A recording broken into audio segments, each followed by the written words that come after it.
is still goodwill on the part of the public to want to support the government to get this right. But the faith with which we were invested at the beginning of this process has been gradually undermined by things that perhaps haven't gone as well as we might have expected. And he's right to highlight the things that weren't foreseen. So I think this is actually quite a moment really for the government in terms of how it takes this going forward. To continue to maintain that goodwill from the public, it really does need to reflect on how it does things in future, because we are, as a country, we are prepared to make sacrifices with our liberties to support our fellow human beings and do the right thing. But we will lose that commitment if we do not see that those things are effective. And when the government comes out with things like a curfew at 10 p.m.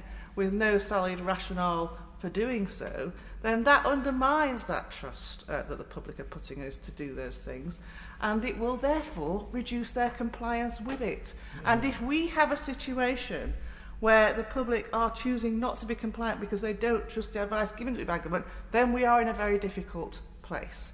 So I really do, so my message to government is to really think about the way it's employing its tactics here. And my criticism is not actually with the Department of Health. Health ministers are doing the best possible job they can, and they're doing their job to make the most of the resources they have at their disposal. This is an issue for the government as a collective, because we are expecting our health ministers to deliver the best possible health service and meet all those challenges. We're expecting the Treasury to come up with an economic package that deals with all the fallout from that.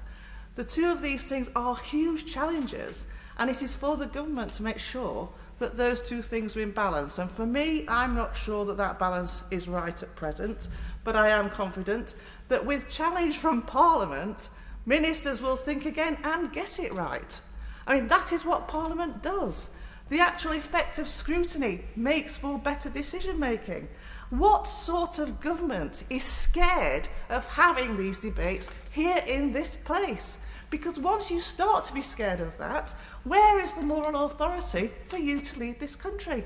So I say, my message, my plea, yes, of course, the last 6 months have been unprecedented.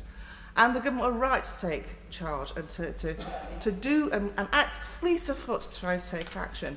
But we know a lot more now, and we've got to take the country with us. And we really do need to think more carefully about how we do this in future.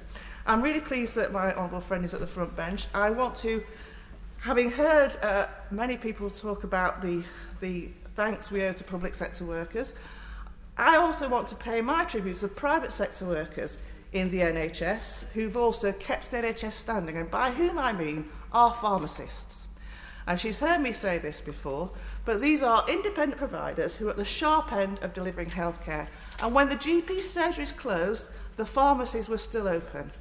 Now, it's been a huge challenge for them. They've had to deal with GPs sending them extended prescriptions that they've had to honour.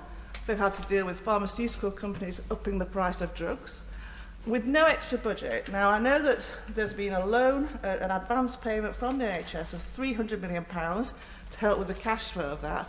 But £300 million for keeping our NHS standing is small beer, frankly.